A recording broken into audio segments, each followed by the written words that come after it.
This channel does not promote any violence, harmful, or illegal activities. All content provided by this channel is meant for an educational and information purpose only.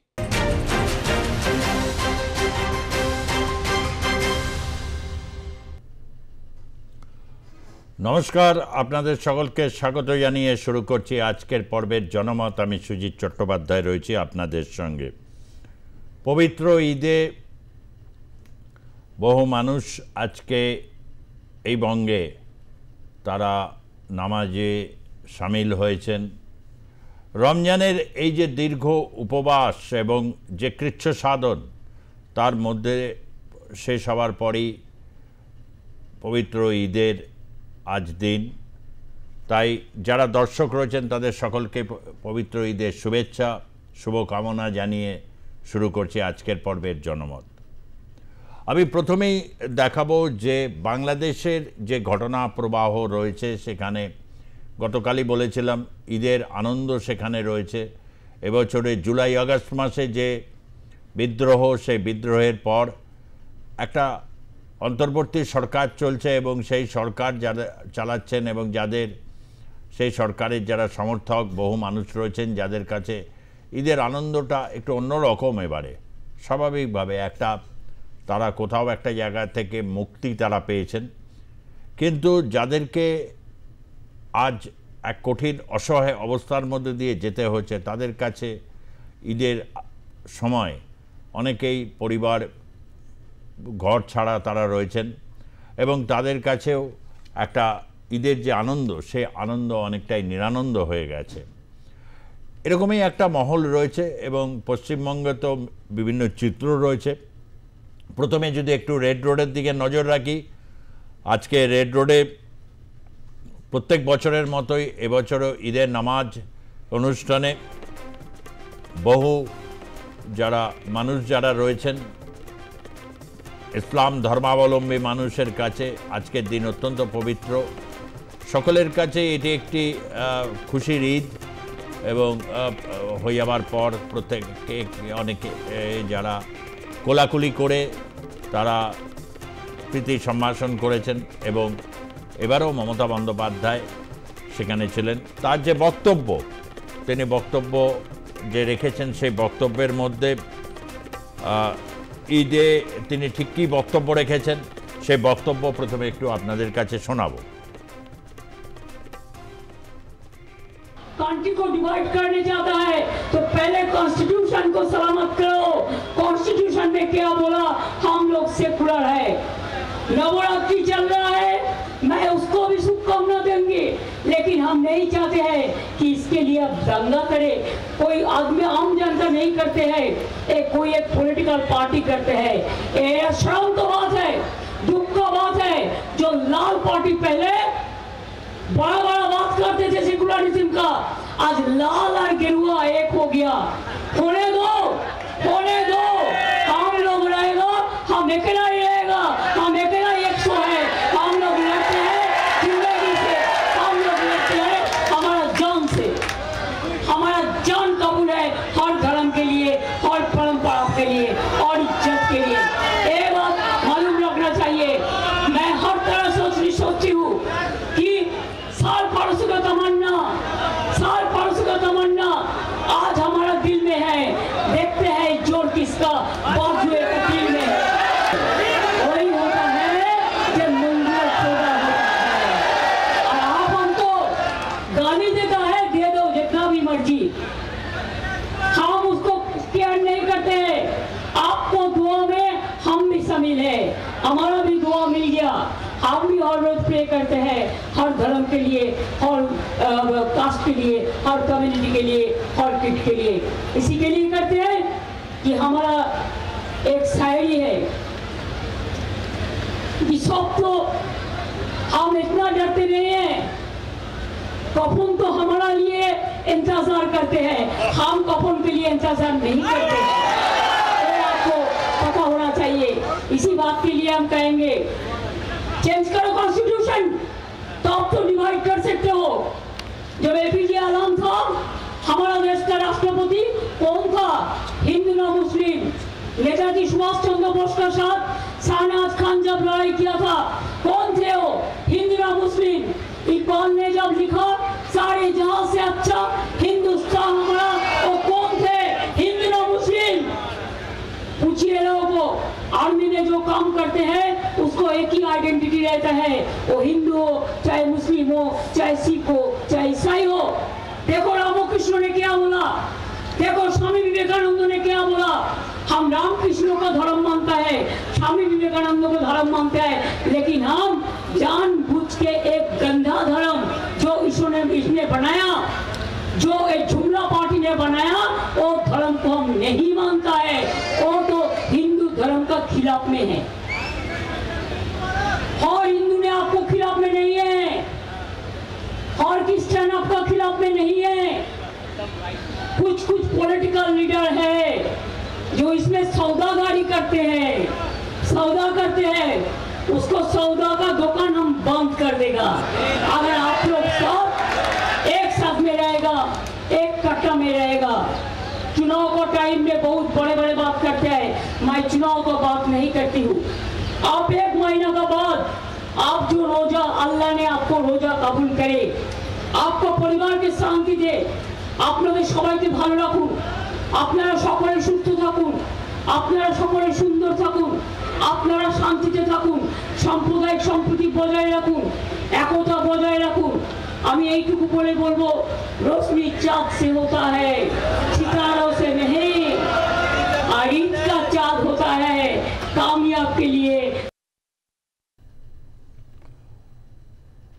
Secularism যে একটা নির্দিষ্ট পন্থা অবলম্বন, সেটা মুখ্যমন্ত্রী মমতা বন্দ্যোপাধ্যায় বলেছেন। তিনি সর্বধর্মের সমস্ত অনুষ্ঠানে তিনি রয়েছেন, সকলের পাশে রয়েছেন, এবং তিনি ধর্মনিরপেক্ষতার যে আদর্শ, সেই আদর্শকে তিনি সামনে নিয়ে যাবেন, এমনটাই তিনি ব্যক্ত করেছেন। এবং তার সাথে এটাও বলেছেন, যদি সেরকম প্রয়োজনে জান কবুল করতে হয়, তার জন্য তিনি রাজি আছেন। স্বাভাবিকভাবে এই যে বার্তা, এই বার্তা নিঃসন্দেহে একটি সম্প্রীতির বার্তা। এই বার্তা অনেকের কাছে হয়তো একটা দারুণভাবে তাদের কাছে একটা অ্যাকসেপ্ট করার মতো বিষয় হবে, আবার অনেকের কাছে এই বার্তা অত্যন্ত বাজেভাবে একটা মিন করতে হতে পারে। এই সমস্ত নিয়ে একটা চিত্র রয়েছে। একটা কথা ভুলে গেলে চলবে না, একটা দেশ জুড়ে বা বিভিন্ন জায়গা জুড়ে একটা সাম্প্রদায়িক একটা বাতাবরণ এমন তৈরি হয়েছে, যে বাতাবরণে একটা পারস্পরিক সন্দেহ, অবিশ্বাসের একটা বাতাবরণ অনেক ক্ষেত্রেই তৈরি হয়েছে। কিন্তু আজকের রাজনীতি বা মানুষের যে অধিকারের প্রশ্ন রয়েছে, সেই অধিকার নিঃসন্দেহে খুব একটা গুরুত্বপূর্ণ বিষয়। এই গুরুত্বপূর্ণ বিষয়ের মধ্যে আমরা দেখেছি সাম্প্রতিক সময় বাংলাদেশের ঘটনাবলী কোথাও একটা প্রভাব ফেলছে, এই বঙ্গেও বিভিন্ন জায়গায়, এবং সেটা এই প্রভাব যাতে চিরস্থায়ী কোনো একটা বড় দ্বন্দ্বের দিকে নিয়ে না যায়, সেই উদ্দেশ্যে তিনি একটা বার্তা রেখেছেন, সম্প্রীতির বার্তা রেখেছেন। অন্যদিকে বাংলার বিভিন্ন প্রান্তে কিন্তু এমন একটা পরিস্থিতি রয়েছে, সেখানেও কিন্তু একটা দাঙ্গার মতো পরিস্থিতি বিভিন্ন জায়গায় তৈরি হয়েছিল, বিশেষ করে মালদা, মোথাবাড়ি, নওদা, মুর্শিদাবাদ। এই সমস্ত ঘটনাক্রম ভবিষ্যতে ঠিক কোন দিকে গড়াচ্ছে, এই বিষয়ে অনেকেই তারা তাদের মতামত রাখতে পারেন, এবং কিভাবে এই প্রভাব ফেলছে এই বিষয়ে আমি আজকে এই ঈদের দিন, খুশির ঈদের দিন, চারিদিকে একটা ছুটির আমেজ রয়েছে, তাই আমি অনেককেই অনুরোধ করব, আপনারা আজকে অবশ্যই অংশগ্রহণ করুন জনমতে, আপনাদের মতামত জানান, মুখ্যমন্ত্রীর বক্তব্য নিয়ে আপনাদের কি বক্তব্য অবশ্যই জানান।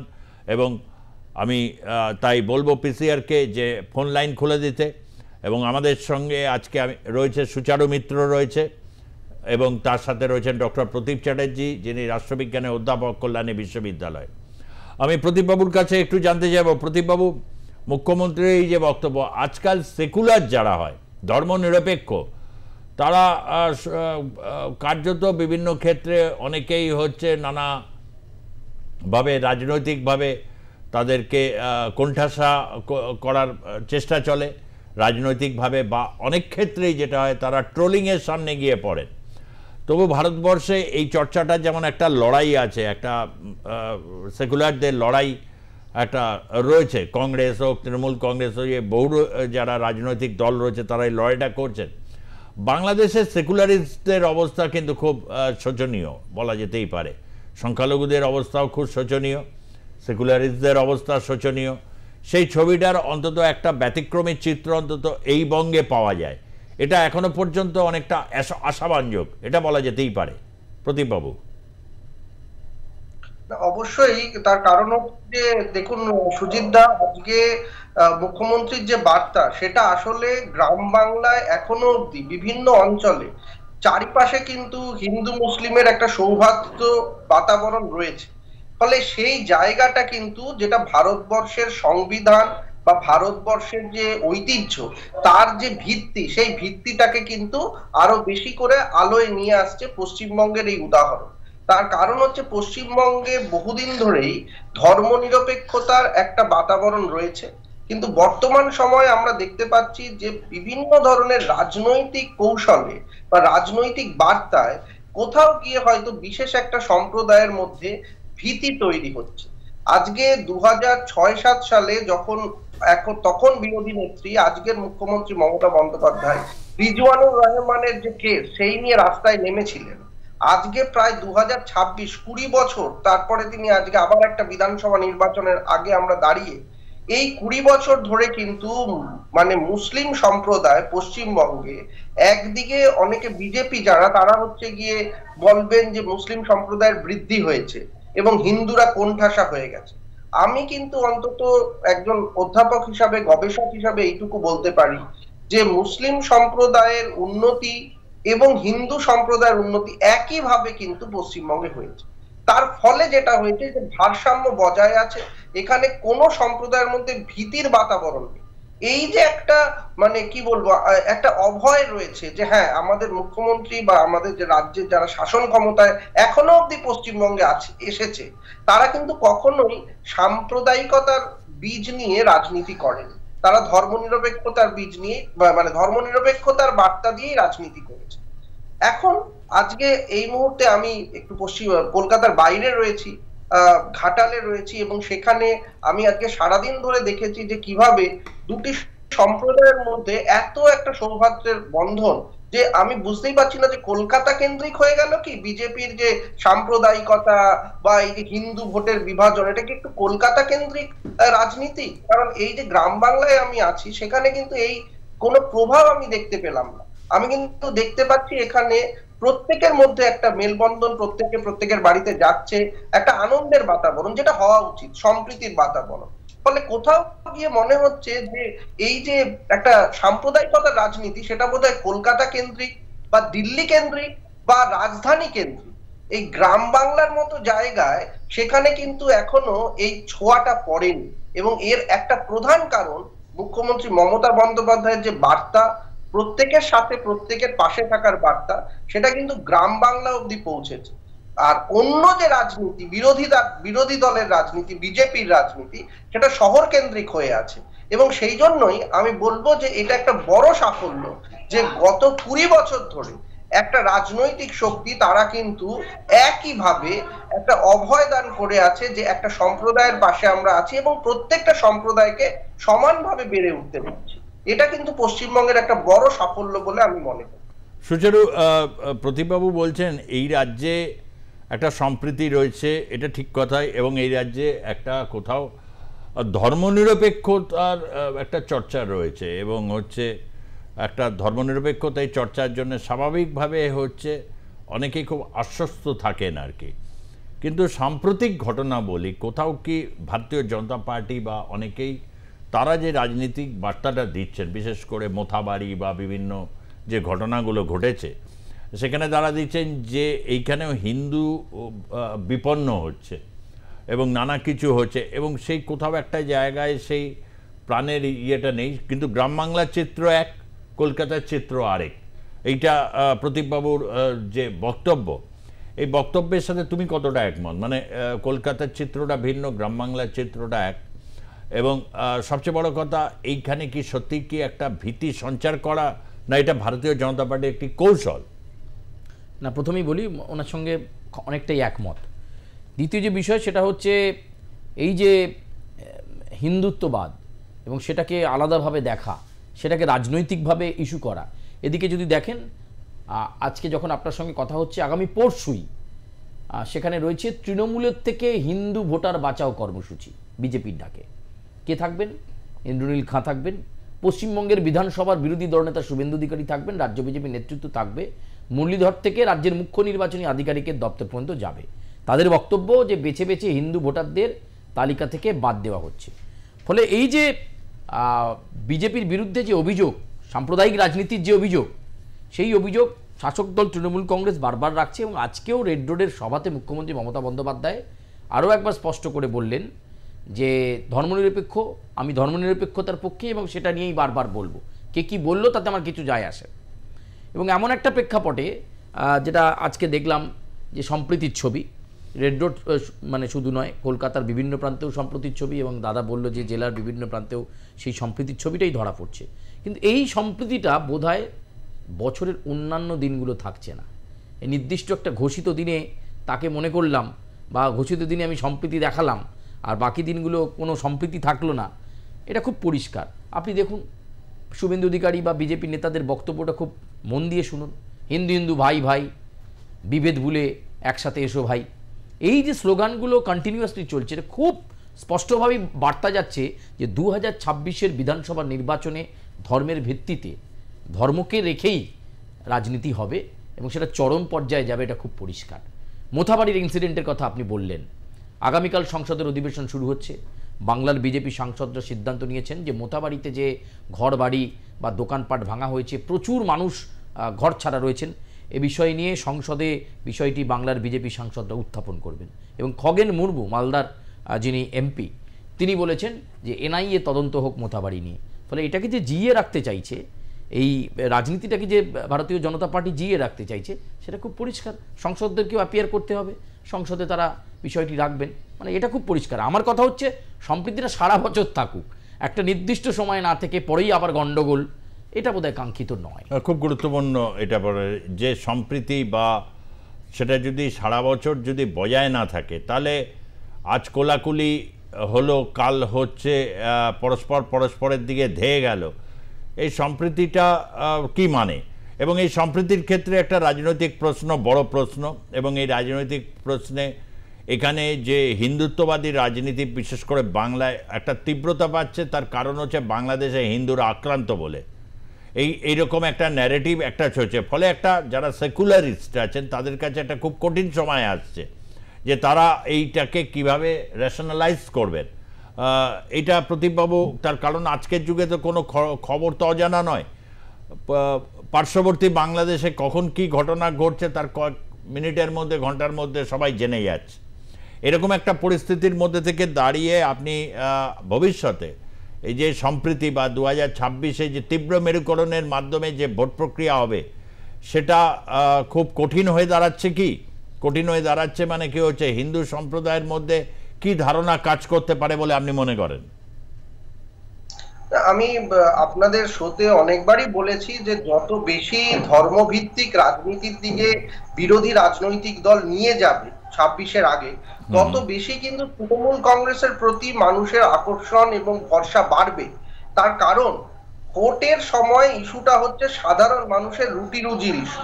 সেই রুটি রুজির ইস্যুগুলো কিন্তু কখনোই আমরা দেখতে পাচ্ছি না বিরোধীদের মধ্যে। তার কারণ অনেকগুলো ইস্যু ছিল, হঠাৎ করে ভোটের আগে আপনি ধর্মের যে মেরুকরণ, মানে প্রচুর মেরুকরণের দিকে যাচ্ছেন, এবং যদি বলেন যে এর ভিত্তি হচ্ছে বাংলাদেশে হিন্দুরা আক্রান্ত হচ্ছে, তাহলে একটা বড় প্রশ্ন হচ্ছে তাহলে ভারতের যে কেন্দ্রীয় সরকার তারা কি করছে?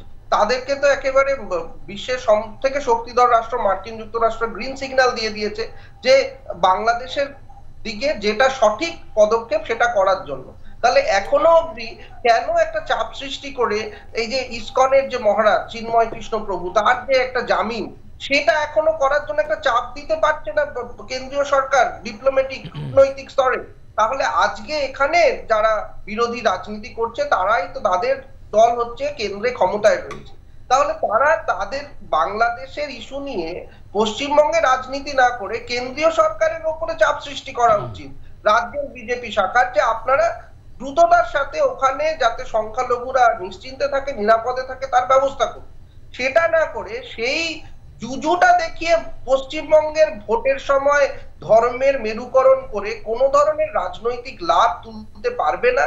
এবং এই যত মেরুকরণ হবে তার মধ্যে হিন্দু যারা রয়েছে তারাও কিন্তু, এবং মুসলিম যারা রয়েছে প্রত্যেকেই কিন্তু, যারা উদার মনস্ক, ধর্মনিরপেক্ষ, সংবিধান মেনে চলে, যারা প্রতিদিনের সম্প্রীতির উপরে নির্ভর করে জীবনযাপন করে, তারা কিন্তু বেশিরভাগ তৃণমূল কংগ্রেসের ওপরে, মানে একদিকেই ভোটটা মানে জায়গায় যাবে, ভরসার জায়গায় যাবে। তার কারণ এই মেরুকরণ করে মানুষের রুটি রুজি দৈনন্দিন জীবনের কোনো লাভ নেই।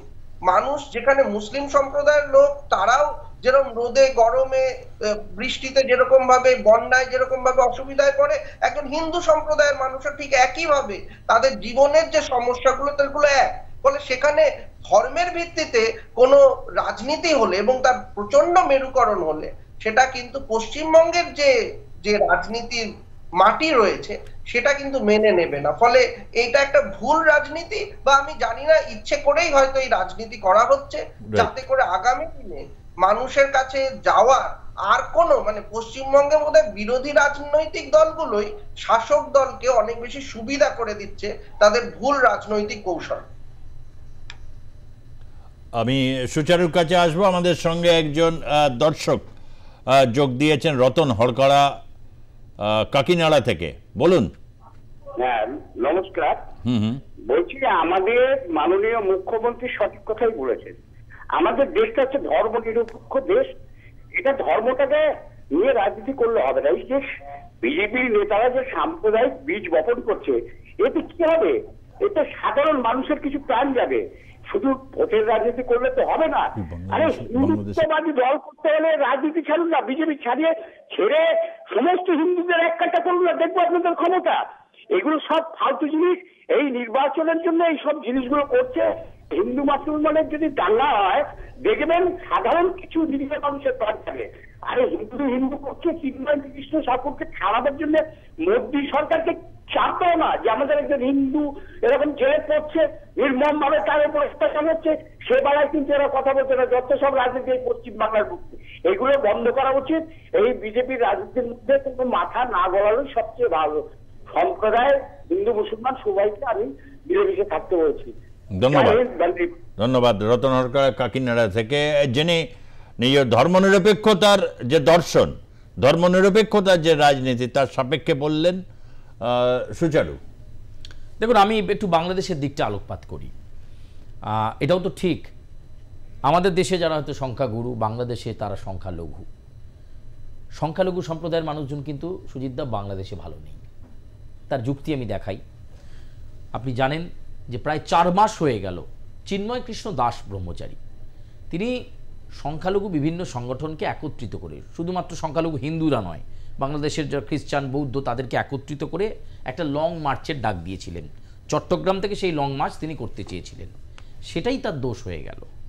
তাকে রাষ্ট্রদ্রোহিতার মামলা দিয়ে চট্টগ্রাম বিমানবন্দর থেকে, মানে পাড়ার কুকুরদের যেভাবে টেনে নিয়ে যায়, ঠিক তাকে সেইভাবে টেনে নিয়ে যাওয়া হলো। অনুগামীরা ওই দিন রাতটা জানতে পারলেন না যে চিন্ময় কৃষ্ণ দাস ব্রহ্মচারীকে কোথায় নিয়ে যাওয়া হলো। পরের দিনে আদালতে পেশ, চট্টগ্রাম আদালত জামিন নাকচ করে দিল। এরপরে যেটা দেখা গেল সেটা হচ্ছে যে একটা ফতোয়া জারি হয়ে গেল, চিন্ময় কৃষ্ণ দাস ব্রহ্মচারীর হয়ে যে আইনজীবী লড়তে যাবে তাকে আড়ং ধোলাই দাও। হলো তাই। আইনজীবী রবীন রায় রাস্তায় ফেলে তাকে পেটানো হলো। কেন? তিনি চিন্ময় কৃষ্ণ দাস ব্রহ্মচারীর হয়ে আদালতে সওয়াল করতে যাচ্ছিলেন যে কোনো রাষ্ট্রদ্রোহী কাজ চিন্ময় কৃষ্ণ দাস ব্রহ্মচারী করেনি। ব্যাপক তাকে পেটানো হয়।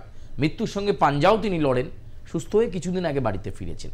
এছাড়াও আরও বহু আইনজীবী যারা সেদিন চিন্ময় কৃষ্ণ দাস ব্রহ্মচারীর হয়ে লড়তে গেলেন কিন্তু পারলেন না। আদালত চত্বরে দেখা গেল যে মৌলবাদী শক্তি, মানে একেবারে কি বলবো, তাদের রোষ, এবং সেখানে তারা অ্যানাউন্স করছে আদালত চত্বরের মধ্যে দাঁড়িয়ে, কেউ কেউ ওই কালো বর্মা পরেই বলছে যে এরপর চিন্ময় কৃষ্ণ দাস ব্রহ্মচারীর হয়ে যিনি মামলা লড়বেন তার ওকালতনামা আমরা কেড়ে নেব, ছিনিয়ে নেব, সে যেন ওকালতি না করতে পারে।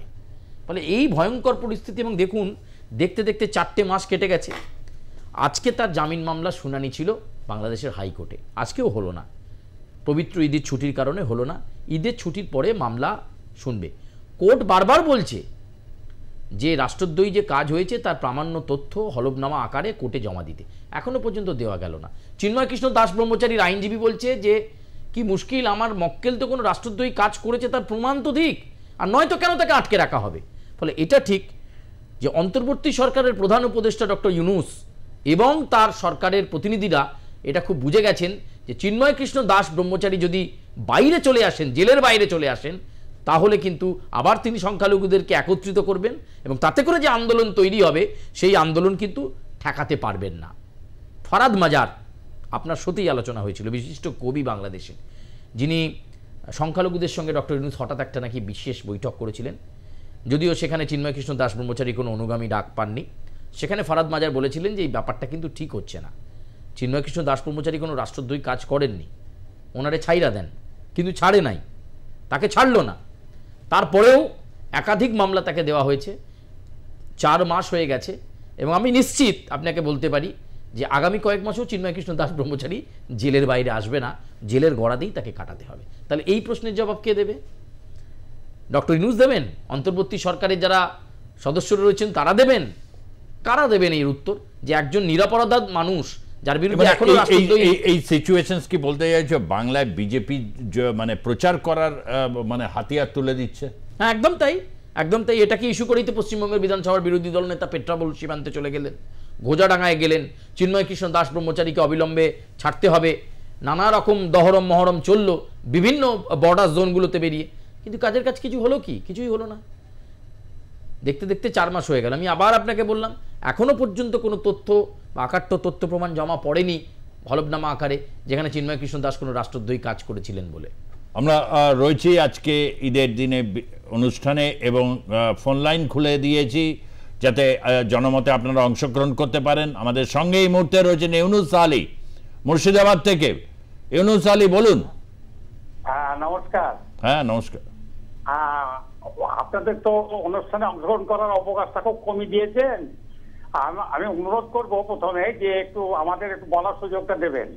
বলুন। আচ্ছা, বিষয়টা হচ্ছে যে আমরা একটা জিনিস নিয়ে উদ্বিগ্ন, সেটা হচ্ছে বাংলাদেশ যে ভয়ঙ্কর রূপ ধারণ করেছে সেই রূপের প্রেক্ষিতটা আমি বলবো যে আজকে ওখানে সংখ্যালঘু উপরোধ শাসক দল, বিগত দিনের যে শাসক দল, তাদের যে অত্যাচার, আজকে এই মৌলবাদী শক্তি একত্রিত হয়ে আর তার অন্যতম হোতা ও বাংলাদেশের যে কি বলে সেনাপ্রধান ওই ভদ্রলোক এবং এই যে শিক্ষিত তথাকথিত ভদ্রলোক, নোবেল প্রাপ্ত ভদ্রলোক, এই দুজনের যে চেন, এই চেনের পরিপ্রেক্ষিতে ওখানকার মানুষ পীড়িত, ওখানকার মানুষ নির্যাতিত, অত্যাচারিত, এই অত্যাচারের হাত থেকে রেহাই পাওয়ার জন্য আজকে বড় দায়িত্ব ছিল যে এই সেনাপ্রধান যা মানুষের স্বার্থ রক্ষার্থে, সংরক্ষার্থে আজকে যারা আন্দোলন করতে যাচ্ছে, এই আর্মি প্রধান তার যে ফোর্স আজকে সেই আন্দোলনটাকে স্তব্ধ করে দেওয়ার চেষ্টা করছে, বিশেষ করে যারা এই প্রতিবাদী মানুষ। ফলে আমরা উদ্বিগ্ন, এই উত্তর এই যে মানে অন্যায়, এই যে দেশটাকে ধ্বংসের মুখে নিয়ে যাচ্ছে কয়েকটা বাচ্চা ছেলে, সেই জায়গাটা কিন্তু খুব ভয়াবহ।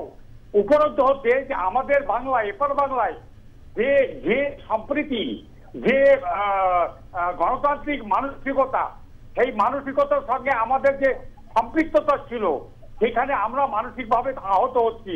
শুধু তাই নয়, এখানকার কিছু মানুষ, বিশেষ সম্প্রদায়ের মানুষ, তারা ভুল ভাবনায় নানা রকমের উক্তি করছে এবং রাজনৈতিক দল উক্তি করছে, এটাও কিন্তু আমাদের দুর্ভাগ্য। তাই বলবো যে আজকে আমাদের অনেক কিছু ভাবার সময় এসেছে। সংখ্যালঘু মানুষকে রক্ষা করার দায়িত্ব যে কোনো দেশের পক্ষে অত্যন্ত দায়বদ্ধতা, এই জায়গাটা আমরা আহত হচ্ছি। ধন্যবাদ। ধন্যবাদ ইউনূস আলী। খুবই গুরুত্বপূর্ণ যে বক্তব্য তিনি রেখেছেন। বাংলাদেশের এই যে ঘটনার এই প্রবাহ নিঃসন্দেহে সংখ্যালঘুদের উপর ওখানকার যে অত্যাচার মানে ওটার এখানে মানুষকে খুব উদ্বিগ্ন অবস্থায় রেখেছে। এই আপনি শুনলেন প্রদীপবাবু যে এই উদ্বিগ্নতা এটা খুব একটা স্বাভাবিক ব্যাপার। তার কারণ শুরু থেকে বলছে যে বাংলাদেশে যে মেজরিটির আর কি যে আচরণ দেখা যাচ্ছে বা রাজনৈতিক স্তর থেকে সেরকমভাবে কেউ পথে নামলো না। রক্ষা করার প্রশ্নে যারা ভোট চায়, আসলে তাদের ভোটের নাম্বারটা খুব কম, কিন্তু যেহেতু এটা বিপ্রতীপ চিত্র পশ্চিমবঙ্গে রয়েছে, এইটাই ভারতীয় জনতা পার্টি বলতে চাইছে আর কি, যে তারা খুব ইয়েটা, এবং তারা সেই ভিকটিম হিসেবে তারা এই রাজনীতিটাকে আনতে চাইছে, যেটা পশ্চিমবঙ্গের ক্ষেত্রে আগামী দিনে এক ধরনের একটা অন্য পরিস্থিতি তৈরি করতে পারে, যে আমরা এখানে মানে থেকেও খুব বঞ্চিত, আমাদের মানে সেই এটা নেই। তার কারণ হচ্ছে যে যেহেতু বেয়ার মিনিমাম সেখানে প্রোটেকশনটা পেল না, এটা এই জায়গাটা থেকে ধর্মভিত্তিক রাজনীতির ক্ষেত্রে বা যখন মেরুকরণের রাজনীতির ক্ষেত্রে এটা তো একটা হবে, এবং যেটা একটা উদ্বেগ তৈরি করছে, এই জায়গা থেকে আপনি কি বলবেন?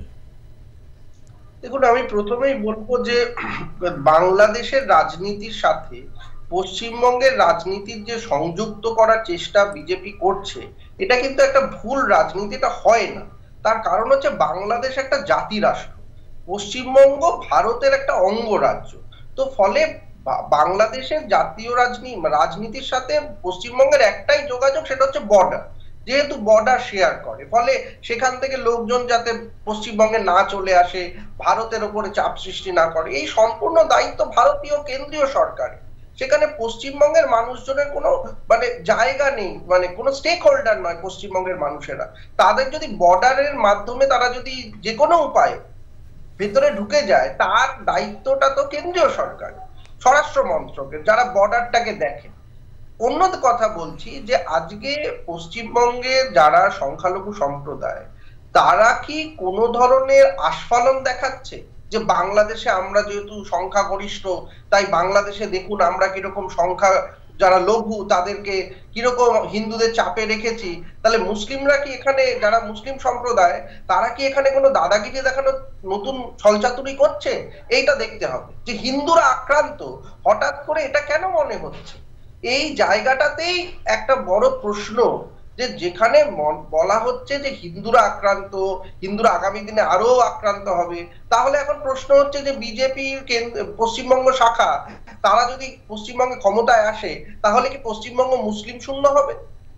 পশ্চিমবঙ্গে কি মুসলিম সম্প্রদায়ের মানুষদের ঠাঁই হবে না, তাদের বাসস্থান রক্ষা হবে না, তাদের জীবন সুরক্ষা থাকবে না? তাহলে পশ্চিমবঙ্গে মুসলিম সম্প্রদায়রা তখন কোথায় যাবে? এটার বড় প্রশ্ন।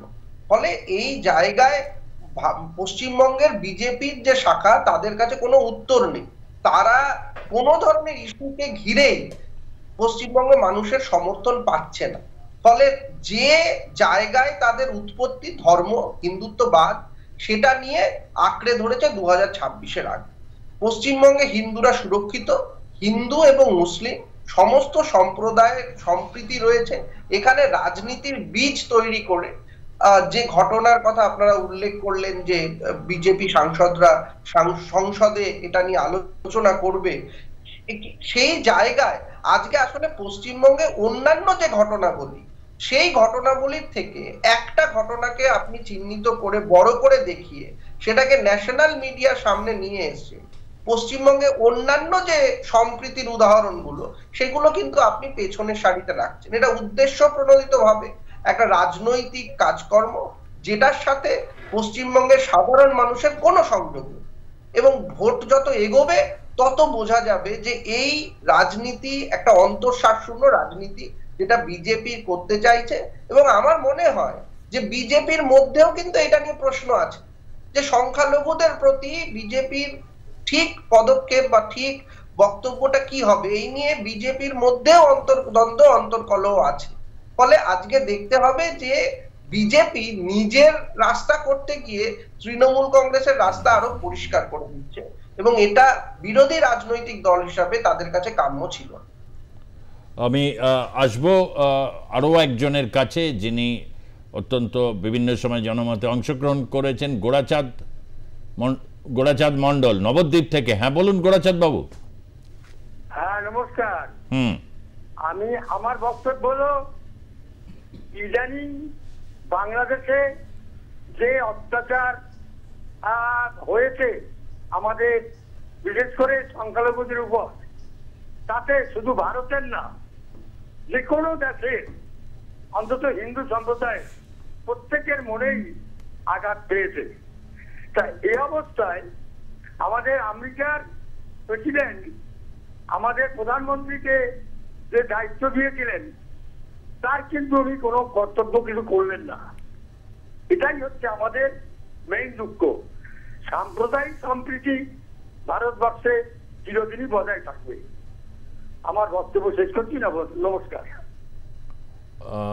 ধন্যবাদ। মানে কোথাও একটা জায়গায় প্রতিবাবু এটাও একটা পয়েন্ট যে মানে সম্প্রীতির কথা মানে অনেকেই বলতে চাইছেন পশ্চিমবঙ্গের এটা আবহ, একটা চলমান মানে একটা প্রক্রিয়া বা প্রবাহের মতো, কিন্তু এটাও তারা ভুলতে মানে হজম করতে অনেক মানুষের অসুবিধা হচ্ছে। তাদের একটা বেদনার জায়গা, না বাংলাদেশের সরকার না বাংলাদেশের বিভিন্ন রাজনৈতিক দল তারা কেউ এই সক্রিয়ভাবে রাজপথে নেমে বা বিভিন্নভাবে এই বিষয়টাকে অ্যাড্রেস করলো।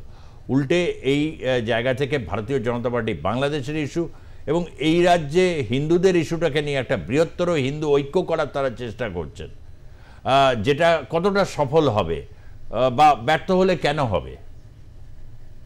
দেখুন, প্রথমে আমি বলি যে বাংলাদেশের যে পৌর সমাজের ভূমিকা নিয়ে আমরা বলছি যে কেন রাস্তায় নামলো না, কি করলো না। দেখুন, আমার মনে হয় যে জুলাই আগস্টের পরে এই অন্তর্বর্তী সরকার যখন মানে এসেছে তারপরে কিন্তু বেশ কিছু তার বিরুদ্ধে আমরা রাস্তায় নামতে দেখেছি, কিন্তু চিন্ময় কৃষ্ণ প্রভুর যে অ্যারেস্ট তারপরে কিন্তু, এবং তারপরে ডেভিল হান্ট এবং আওয়ামী লীগের একের পর এক শীর্ষস্থানীয় নেতাকে আপনারাই দেখিয়েছেন যে কিভাবে সেনাবাহিনী নিয়ে যাচ্ছে, এসকর্ট করে ধরে নিয়ে যাচ্ছে, বাড়ির থেকে তুলে নিয়ে যাচ্ছে। ফলে এমন একটা ভীতির বাংলাদেশের সৃষ্টি হয়েছে যে যেখানে পৌর সমাজ সঠিকভাবে তারা পথে নামতে পারছে না। এবং এখানে কদিন আগে যে ছাত্রলীগের আমরা দেখছিলাম যে যারা প্রতিনিধিরা এখানে ছিলেন তারাও কিরকম ভীত স্বতন্ত্র, যে তাদেরকে একেবারে গৃহবন্দী করে রাখা হয়েছে। তো বেরোবে কি করে? এই জায়গায় যেটা দরকার ছিল সেটা হচ্ছে যে দক্ষিণ এশিয়ায় সামগ্রিকভাবে গণতন্ত্র রক্ষার জন্য গণতান্ত্রিক জাতিরাষ্ট্র হিসাবে ভারতের কি ভূমিকা, সেই ভূমিকা কিন্তু কূটনৈতিক স্তরে যত নভেম্বর মাসে আমরা যেরকম দেখেছিলাম, জানুয়ারিতে ট্রাম্প আসার পরে ভারতের কিন্তু সেরকম ধরনের কোনো কূটনৈতিক বার্তা এক্সচেঞ্জ করতে আমরা দেখলাম না মানে এই সংখ্যালঘু বিষয়। এখন বৃহত্তর হিন্দু ঐক্য থেকেও বড় কথা সেটা হচ্ছে বৃহত্তর মানবাধিকারের প্রশ্ন, যে মানবাধিকার গুলো রয়েছে কিনা। এখন ভারতেই তো মানবাধিকারের জায়গায় অনেক প্রশ্ন আছে, ভারতেই তো সংখ্যালঘু সম্প্রদায়ের উপরে কি অবস্থা হবে, হিন্দু রাষ্ট্র, প্রধানমন্ত্রী নিজে গিয়ে রাম মন্দিরে সংকল্প করছে, নিজের নামে রাম মন্দির হচ্ছে। তো ফলে ভারত যখন হিন্দু রাষ্ট্রের প্রতি এগোচ্ছে সেখানে, এবং অখণ্ড ভারত তো চাইছে বাংলাদেশে যারা মুসলিম সম্প্রদায় আছে তাদেরকেও দক্ষিণ এশিয়া থেকে সরিয়ে দেওয়া, যে একেবারে যে ভারতীয় উপমহাদেশের যে আগেকার ভূখণ্ড ছিল শুধুমাত্র হিন্দুরাই এখানে থাকবে, এইটাই এখন তাদের বাসনা হয়ে উঠেছে, অখণ্ড ভারত। এখন এই অখণ্ড ভারতের সংজ্ঞা সেটা কি ছিল, এনারা কি বলছেন, এর মধ্যে বিতর্ক রয়েছে। সব থেকে বড় কথা হচ্ছে যে পশ্চিমবঙ্গবাসী হিসাবে আমরা যেরকম ধর্মনিরপেক্ষটাকে আঁকড়ে নিয়ে আছে একটা দর্শন হিসাবে, ভারতের রাষ্ট্র, ভারতীয় জনতা পার্টি, তারা কিন্তু এটা আঁকড়ে ধরে নেই। তারা তো চলে গেছে একটা সাম্প্রদায়িকতার পথে। তাহলে এখন হিন্দু ঐক্য তৈরি করে তারা তো শুধুমাত্র বাংলাদেশের হিন্দুদের নিয়ে চিন্তিত নয়, তারা যেখানে যত হিন্দু আছে সবাই দক্ষিণ এশিয়ার এই ভারতীয় যে উপমহাদেশ, যেটা ভারতকে ভেঙে পাকিস্তান বাংলাদেশ হলো, এখানে কেন মুসলিমরা থাকবে? এখানে পুরো অখণ্ড ভারত, অখণ্ড হিন্দু, এটাই এখানে থাকবে। এই একটা মৌলবাদী মানসিকতা ভারতীয় জনতা দলের মধ্যে চলে এসে, জনতা পার্টির মধ্যে চলে এসছে, বিজেপির মধ্যে, এবং সেইটা পশ্চিমবঙ্গের রাজনীতিতে ঢুকিয়ে দিতে চাইছে এখানে বিরোধী দলগুলো। কিন্তু সেটা যদি ঠিক হতো তাহলে কিন্তু এই যে একটু আগে সুচারুবাবু বললেন যে ওই পেট্রাপল সীমান্তে গিয়ে এত ওনারা সহাবস্থান দেখালেন যে হ্যাঁ একসঙ্গে আছি, সেই বার্তা তো কিছু নিল না কেন্দ্রীয় সরকার। কেন্দ্রীয় সরকার তো মুভ হচ্ছে না রাজ্য বিজেপি নেতারা যা চাইছে সেটা নিয়ে। আসলে কেন্দ্রীয় সরকারের দৃষ্টিটা অন্য, হিন্দু রাষ্ট্র তৈরি করা। সেটা তাদের কাছে পশ্চিমবঙ্গে কি হচ্ছে না হচ্ছে, হিন্দুরা পশ্চিমবঙ্গে আক্রান্ত হলেও তাদের কিছু এসে যায় না। তার কারণ তারা আসলে একটা অন্য জিনিস চাইছে। সেখানে পশ্চিমবঙ্গ খুব ছোট জায়গায় আছে তাদের কাছে। আজকে বাংলাদেশের মতো একটা জাতিরাষ্ট্রে, পার্শ্ববর্তী জাতিরাষ্ট্রে, হিন্দু আক্রান্ত হচ্ছে, সেখানে একটা বক্তব্য নেই প্রাইম মিনিস্টার হিসেবে, এমনি সাধারণভাবে চাপ সৃষ্টি বলছি না, একটা বক্তব্য, একটা স্টেটমেন্ট যে হ্যাঁ আমরা এটাই গভীর উদ্বেগ প্রকাশ করছি, বারংবার উদ্বেগ প্রকাশ করছি, নেই। একদম যেদিন নভেম্বর মাসে অত্যাচার হচ্ছিল সেদিনও ছিল না, সেদিন ওই বিক্রম মিস্ত্রিকে পাঠানো হয়েছিল, কিন্তু প্রাইম মিনিস্টারের কোনো স্টেটমেন্ট নেই। এই যে এতবার তারপরে বিভিন্ন বিশ্ব সম্মেলন গুলোতে উনি গেলেন, সেখানে কোনো স্টেটমেন্ট নেই বাংলাদেশ ইস্যুতে। এইটা কেন? ট্রাম্প ভারতকে বলল যে আপনি এটা দেখুন প্রধানমন্ত্রীকে, তারপরেও কোনো স্টেটমেন্ট নেই। তার মানেই বোঝা যাচ্ছে যে বাংলাদেশে হিন্দুরা আক্রান্ত হচ্ছে কিনা, তার থেকেও বড় কথা ভারতবর্ষকে হিন্দু রাষ্ট্র হিসেবে কত তাড়াতাড়ি ঘোষণা করব, এটা নিয়েই কেন্দ্রীয় সরকার চিন্তিত। সুচারু, দেখো একদম একদম ঠিকই কথা বলেছে সুজিতদা। এবং এই যে এত কিছু হলো, চিন্ময় কৃষ্ণ দাস ব্রহ্মচারীকে ছেড়ে দিতে হবে, এত গলা পাঠানো, এত বর্ডারে যাওয়া, কিছুই তো হলো না, আলটিমেট কিছুই হলো না। এবং আলটিমেট আবার সেই আন্দোলন চলছে। এবং এর মাঝে এবার আর একটা খাদ্য পাওয়া গেছে, মোথাবাড়ি নিয়ে আবার একটা নতুন মিটিং। আগামীকাল কাঁথিতে মিছিল করবেন শুভেন্দু অধিকারী। 2 তারিখে তৃণমূলের থেকে হিন্দু ভোটারদের বাঁচাও, যে কর্মসূচির কথা আগেই বলছিলাম, মুরলীধর থেকে রাজ্যের মুখ্য নির্বাচনী আধিকারিক, সবেমাত্র নতুন আধিকারিক দায়িত্ব নিয়েছেন, তার কাছে ডেপুটেশন দেবে বিজেপি। ফলে তারা চাইছে যে এই ইস্যুগুলোকেই বড় ইস্যু করতে হবে, এই ইস্যুগুলোকে নিয়েই ঝাঁপিয়ে পড়তে হবে। এবং একমাত্র এই মুহূর্তে ওই হিন্দুত্বই একমাত্র ইস্যু তৃণমূলের বিরুদ্ধে লড়াই করার জায়গায়।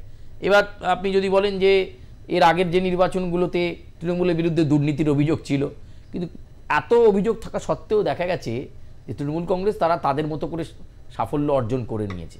ফলে এবার কোথাও না কোথাও নেতৃত্বের মনে হয়েছে যে এটাই ইস্যু। আমি আবার আপনাকে বলবো 2026 বিধানসভা নির্বাচনে বাংলাদেশ এবং হিন্দু ভাই ভাই এই ক্যাম্পেইনটা লাগাতার চলছে। এবং যেখানে যাচ্ছেন শুধুমাত্র বিরোধী দল নেতা না, বিজেপি নেতারা, শীর্ষ নেতারা যেখানে যাচ্ছেন, তারা 10 মিনিট ব্যয় করছেন ধর্ম নিয়ে কথা বলতে, তারপর তারা পলিটিক্যাল বক্তব্যে ঢুকছেন। 10 মিনিট আগে তারা এগুলোকে নিয়ে ঝালাচ্ছেন।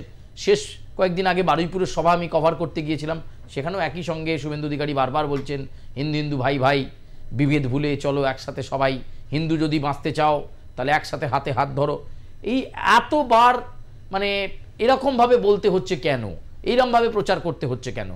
রাজনৈতিক লড়াই তো হবে নীতির, রাজনৈতিক লড়াই তো হবে উন্নয়নের উপর ভিত্তি করে। এরকম কথার একটা বড় ভিত্তি হচ্ছে পশ্চিমবঙ্গে যেহেতু একটা সেকুলার রাজনীতির চর্চা হচ্ছে, যে কারণেই কি বিজেপির এই ডেসপারেশন যে হিন্দুদের তৃণমূল থেকে বার করো, দুদিন পরে হয়তো সেকুলারিজম, এটা একটা অঙ্ক বার করেছেন শুভেন্দু অধিকারী, বলছেন যে আর 4%, আর 4% দিন 26-এ ওয়াশ আউট করে দেবো, আর 4% দিন। আর ওনার কাছে একটা অঙ্ক এসেছে এবং সেই অঙ্কে তিনি বলেছেন যে নন্দীগ্রামে আমি কাদের ভোটে জিতেছি আপনারা রিসার্চ করে দেখে নিন, আমি নন্দীগ্রামে কিভাবে জিতেছি আমি জানি, রাজনৈতিকভাবে লড়াই কিভাবে করতে হয় সেটা আমি জানি, 26-এ আপনারা বুঝতে পারবেন। এই যে বারবার আমার কথা হচ্ছে, অতীতে কি আপনি এরকম দেখেছেন? আপনি তো দীর্ঘ সময়ের একজন সাংবাদিক, আপনি কি অতীতে দেখেছেন এইভাবে ধর্মকে সামনে রেখে এভাবে প্রচার, হিন্দু ভাই ভাই ভাই? পাল্টা আমরা স্লোগানিং দেখলাম তৃণমূল কংগ্রেসও হিন্দু ভাই পাই, তাহলে ভাই ভাই তাহলে গ্যাসের দাম কম নাই কেন? এই ধরনের যে পাল্টা স্লোগান এলো, রাজনৈতিক দরজাগুলো শুরু হলো। সামনে কিন্তু খুব গুরুত্বপূর্ণ দিন আসছে, 6ই এপ্রিল রামনবমী। আলোচনার শেষ প্রান্তেই আমরা রয়েছি, স্যার যদি একটু রামনবমীটা নিয়েও আলোকপাত করেন। সেখানে বারবার বলা হচ্ছে যে কোনো বারণ শোনার দরকার নেই, সকলে মিলে একসাথে মিলে রামনবমী পালন করবেন।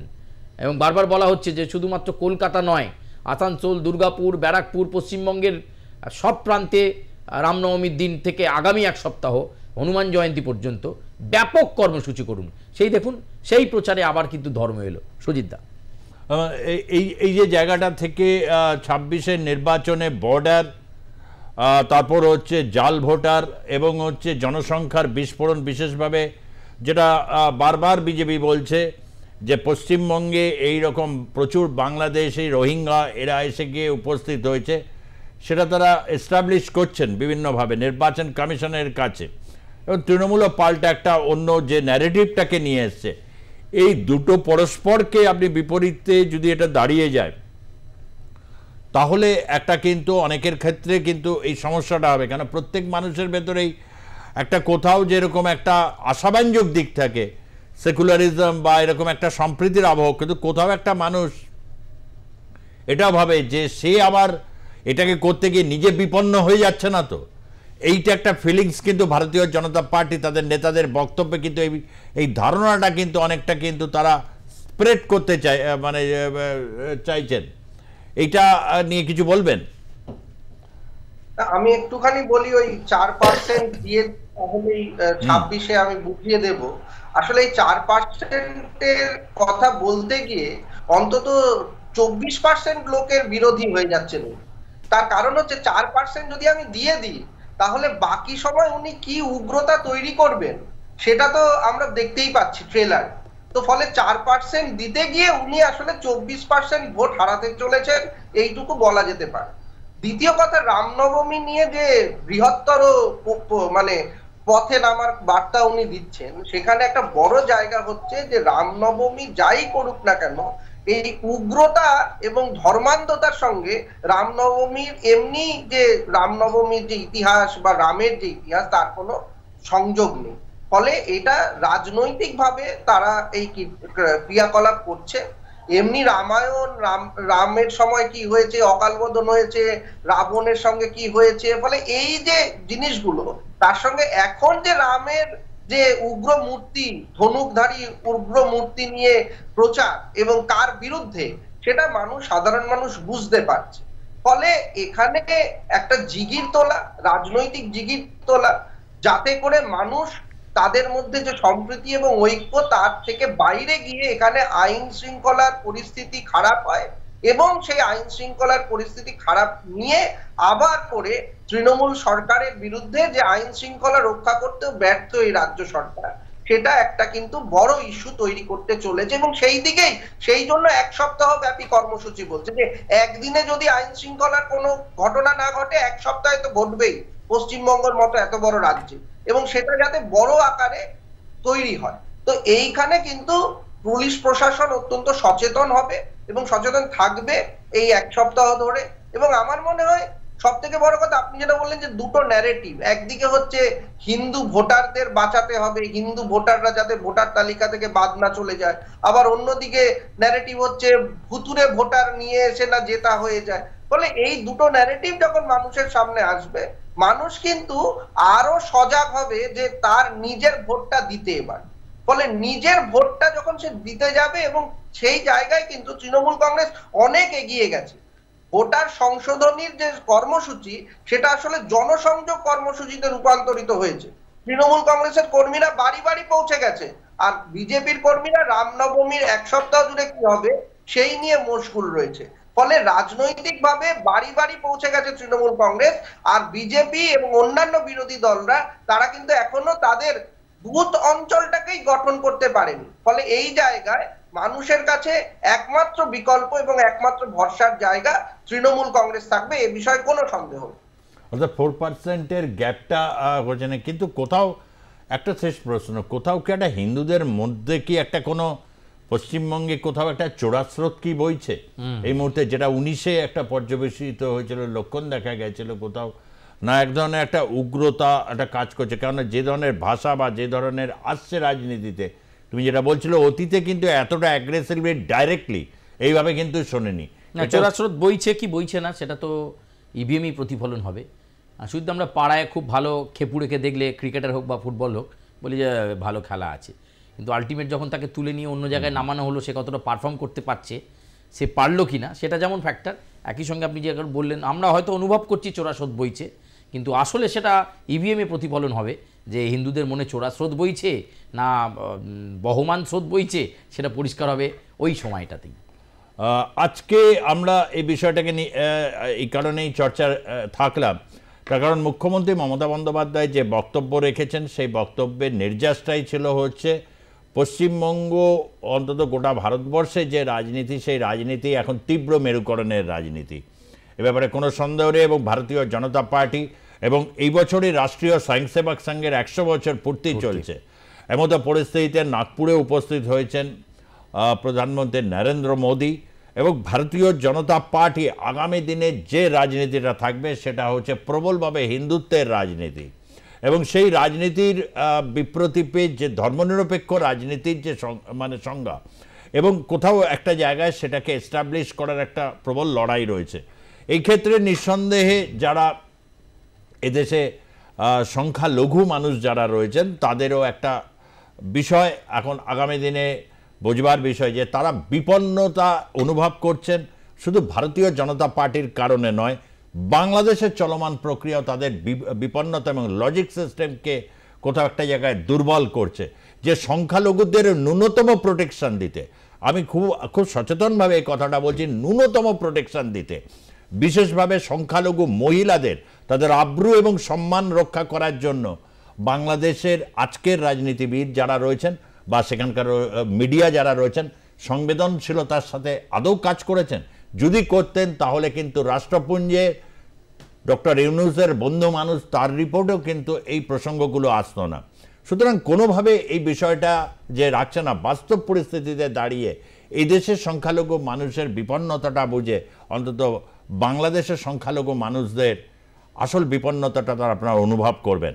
সংখ্যায় তারা অতি সীমিত একটা জায়গায় গিয়ে পৌঁছেছে, যেটা কিন্তু এখানকার জায়গায় একটা সময় এই ন্যারেটিভটা তৈরি করতে গিয়ে কোথাও যেন যারা সেকুলারিস্ট আছেন তাদেরও অস্বস্তিতে পড়তে না হয়, প্রকৃত অর্থে যারা সেকুলারিস্ট আছেন। আজকের মতো এখানে শেষ করছি। ধন্যবাদ সুচারু মিত্র, তোমাকে ধন্যবাদ। ডক্টর প্রতীক চট্টোপাধ্যায়, আপনাকেও ধন্যবাদ। আপনাদেরকেও যারা দেখলেন এবং যারা সরাসরি দূরভাষের মাধ্যমে জনমতে অংশ নিলেন, প্রত্যেককে ধন্যবাদ জানিয়ে শেষ করছি আজকের পর্বের জনমত। দেখতে থাকুন আর প্লাস নিউজ, সবার আগে সবার পাশে।